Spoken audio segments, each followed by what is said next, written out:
வந்ததுல இருந்து பாத்துட்டு இருக்கேன். அப்படி அந்த போன்ல என்னதான் பாத்துட்டு இருக்க?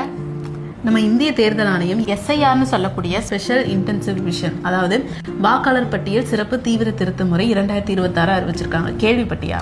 ஆமா, கேள்விப்பட்டேன். எதுக்காக இப்ப இது பண்றாங்க? அதாவது நம்ம இந்திய அரசியலமைப்பு சட்டத்தில் இருக்க சிறப்பு அதிகாரத்தின்படி இப்ப வாக்காளர் பட்டியல்ல முன்னாடி இருந்த ஒரு சிலர் இறந்திருப்பாங்க இந்த வருஷம், ஒரு சிலர் குடிமாறி வேற ஊருக்கு நிரந்தரமா போயிருப்பாங்க, ஒரு சிலருக்கு இரட்டை பதிவு இருக்கும் இல்லையா. சோ இதெல்லாம் நீக்கிட்டு துல்லியமான ஒரு வாக்காளர் பட்டியல் உருவாக்குறதுக்காக தான் இதெல்லாம் பண்றாங்க. ஆமா, எப்படி இதை பண்ணுவாங்க?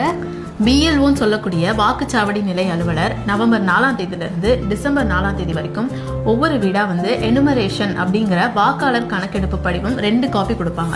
அந்த 2 படிவங்களையும் பிறந்த தேதி, ஆதார் எண், போன் நம்பர், உறவினர்கள் பெயர் போன்ற விவரங்களை ஃபில் பண்றது மட்டும் இல்லாம 2002-2005 இதே மாதிரி வாக்காளர் சிறப்பு தீவிர திருத்த முறை நடத்தி ஒரு வாக்காளர் பட்டியல் வெளியிட்டாங்க. அந்த பட்டியல்ல உன்னோட பேர் இருந்துச்சு அப்படின்னா அதோடைய சட்டமன்ற தொகுதி எண், பாகம், வரிசை எண் இது எல்லாத்தையும் நீ ஃபில் பண்ணணும். சப்போஸ் உன்னால இந்த ஃபார்ம் ஃபில் பண்ண முடியலனா BLOவே உனக்கு ஹெல்ப் பண்ணுவாங்க.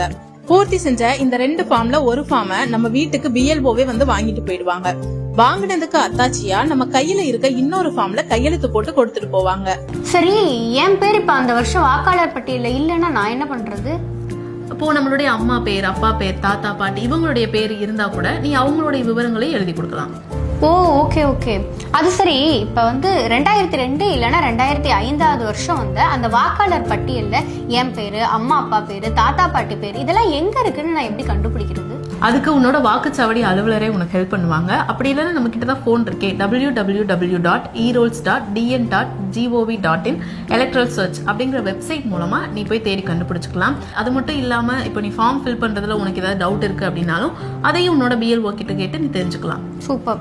சரி, அந்த லிஸ்ட்ல என் வீட்டுல இருக்க யார் பேரும் இல்லன்னா என்ன பண்றது? கவலையே பட வேண்டியதில்ல. நமக்கு என்ன விவரம் தெரியுமோ அந்த விவரங்களை மட்டும் ஃபார்ம்ல ஃபில் பண்ணி கையெழுத்து போட்டு BLO கிட்ட கொடுத்தா போதும். உன்னோட பேரு வரைவு வாக்காளர் பட்டியல வந்துடும். கணக்கீட்டு படிவத்துல 2002-2005 ஆண்டுக்கான வாக்காளர் பட்டியல்ல தன்னோட பேரோ அல்லது தன் குடும்ப உறுப்பினர்கள் பேரோ இடம்பெற்றுள்ளதற்கான விவரங்களை ஃபில் பண்ணாதவங்களுக்கும், ஃபில் பண்ண விவரம் தரவுத்தளத்தோட ஒத்து போகாம இருந்தா அவங்களுக்கும் வரைவு வாக்காளர் பட்டியல் வெளியிட்ட பிறகு EROன்னு சொல்லக்கூடிய வாக்காளர் பதிவு அலுவலர் ஒரு நோட்டீஸ் கொடுப்பாரு. அந்த நோட்டீஸின் அடிப்படையில விசாரணைக்கு ஆஜராகி இந்திய தேர்தல் ஆணையத்தால சொல்லப்பட்ட 13 வகையான ஆவணங்கள்ல ஏதாவது ஒரு ஆவணத்தை நம்ம அவர்கிட்ட சமர்ப்பிக்கணும்.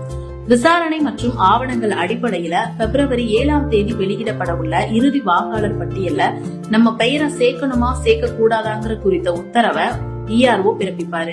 குறிப்பா இந்த எனுமரேஷன் ஃபார்ம் ஃபில் பண்ணி கொடுக்கற இல்லையா, அப்ப நீ எந்த ஆவணமும் இணைக்க தேவையில்லை. அது மட்டும் இல்லாம வீட்டுல இப்ப தாத்தா பாட்டி இறந்துட்டாங்க அப்படின்னா அவங்களுக்கு தனியா நம்ம ஃபார்ம் ஃபில் பண்ணி கொடுக்க தேவையில்ல. அவங்க இறந்ததுக்கான ப்ரூஃப் இருந்துச்சுன்னா மட்டும் கொடுத்தா போதும். அவங்க பேரை வாக்காளர் பட்டியல்ல இருந்து நீக்கிடுவாங்க. தகுதி இருக்க ஒரு நபர் கூட வாக்காளர் பட்டியல்ல விடுபடக்கூடாது. தகுதியே இல்லாத ஒரு நபர் கூட வாக்காளர் பட்டியல்ல சேரக்கூடாது. இதுதான் இதோட முக்கியமான நோக்கமே. ஓ, ஓகே ஓகே. இப்ப என் தம்பி பேரை நான் இதுவரை வாக்காளர் பட்டியல்ல சேர்க்கல, இப்ப சேர்க்க முடியுமா? கண்டிப்பா சேர்க்க முடியும். BLO கிட்ட சொன்ன அப்படின்னா அவங்க படிவம் எண் 6 ஒரு டிக்ளரேஷன் ஃபார்மும் கொடுப்பாங்க. அந்த ஃபார்மை நீ ஃபில் பண்ணி உன் தம்பிக்கு 18 வயசு ஆயிருச்சு அப்படிங்கறதுக்கான ப்ரூஃப், அட்ரஸ் ப்ரூஃப் 2ஐயும் கொடுத்தா அவங்க வரைவு வாக்காளர் பட்டியல் வெளியிட்ட பின்னாடி உன் தம்பி பேரை சேர்க்கறது குறித்து பரிசீலனை பண்ணி இறுதி வாக்காளர் பட்டியல்ல சேர்த்துடுவாங்க. இது மட்டும் இல்லாம 17 வயசு முடிஞ்சிருந்தா கூட இப்ப ஃபார்ம் ஃபில் பண்ணி கொடுக்கலாம். 18 வயசு ஆனதுக்கு அப்புறம் அந்த பெயரை அப்ப வாக்காளர் பட்டியல சேர்த்துடுவாங்க. சரி, இப்ப ஏற்கனவே டெம்பரவரியா வெளியூர் போயிருந்தாலோ இல்ல ஃபார்ம் வாங்கி வச்சுட்டு நான் வெளியூர் போயிட்டேன் அப்படின்னா இந்த கணக்கெடுப்பு படிவத்தை எப்படி BLO கிட்ட கொடுக்க முடியும்? அதுக்குதான் இந்திய தேர்தல் ஆணையத்துடைய voters.eci.gov.in அப்படிங்கிற வெப்சைட் மூலமாவே நம்ம ஃபார்மை டவுன்லோட் பண்ணிக்கலாம். ஃபார்மை டவுன்லோட் பண்ணி ஃபில் பண்ணி ஆன்லைன்ல அப்லோட் பண்ணிடலாம். இதை BLO சரி பார்த்து நம்மளுடைய பேரை வாக்காளர் பட்டியல சேர்த்துடுவாங்க. இப்ப நான் அந்த ஃபார்மை ஃபில்லே பண்ணி கொடுக்கல அப்படின்னு சொன்னா அப்ப என்ன ஆகும்? அப்படி நீ ஃபார்ம் ஃபில் பண்ணி கொடுக்கலன்னா டிசம்பர் 9ஆம் தேதி வெளியாக வரைவு வாக்காளர் பட்டியல்ல உன்னுடைய பேர் இருக்காது. அதனால ரொம்ப அலட்சியமா இருக்காது, உடனே போய் ஃபார்ம் ஃபில் பண்ணி கொடு. எங்க வீட்டுக்கு BLO எப்ப வருவார் அப்படிங்கறத நான் எப்படி தெரிஞ்சுக்கிறது? ஒருவேளை அவர் வர்றப்ப நான் வீட்டுல இல்ல அப்படின்னா என்ன பண்றது? கவலையே பட தேவையில்லை. BLO ஒரு தடவைக்கு 3 தடவை நம்ம வீட்டுக்கு வருவாங்க. அது மட்டும் இல்லாம நம்ம ஓட்டு போடுற school, VAO office, panchayat office, bus stand இந்த மாதிரி சில முக்கியமான இடங்கள்ல BLO அதிகாரி என்னைக்கு வராங்க, ஃபார்ம் என்னைக்கு கொடுப்பாங்க, என்னைக்கு வாங்கிட்டு போவாங்க அப்படிங்கிற விஷயத்த தேர்தல் ஆணையம் விளம்பரப்படுத்துவாங்க. அதை பார்த்தே நம்ம தெரிஞ்சுக்கலாம். உனக்கு இன்னும் விவரமா தெரிஞ்சுக்கணும் அப்படின்னா கலெக்டர் ஆபீஸ்ல செயல்படுற உதவி மையத்துக்கு 1950 அப்படிங்கிற டோல் ஃப்ரீ நம்பருக்கு கால் பண்ணி நீ தெரிஞ்சுக்கலாம். அது மட்டும் இல்லாம அந்தந்த சட்டமன்ற தொகுதியில இருக்க வாக்காளர் பதிவு அலுவலகங்கள்ல செயல்படுற ஹெல்ப் டெஸ்க்கு நீங்க கால் பண்ணி தெரிஞ்சுக்கலாம். அதே மாதிரி வாக்காளர் பதிவு அலுவலர், உதவி வாக்காளர் பதிவு அலுவலர் இவங்க கிட்டையும் கேட்டு நீ தெரிஞ்சுக்கலாம். சரி, அப்ப நான் கண்டிப்பா இந்த கணக்கெடுப்பு படிவத்தை வந்து ஃபில் பண்ணி கொடுத்துடுறேன். எங்க வீட்டுல இருக்க யாரோட பேரும் விடுபடாம நான் பாத்துக்கிறேன். இந்த இன்ஃபர்மேஷனை கண்டிப்பா எங்க பக்கத்து வீட்டுல இருக்கவங்க தெரிஞ்சவங்க எல்லாருக்கும் சொல்லிடுறேன்.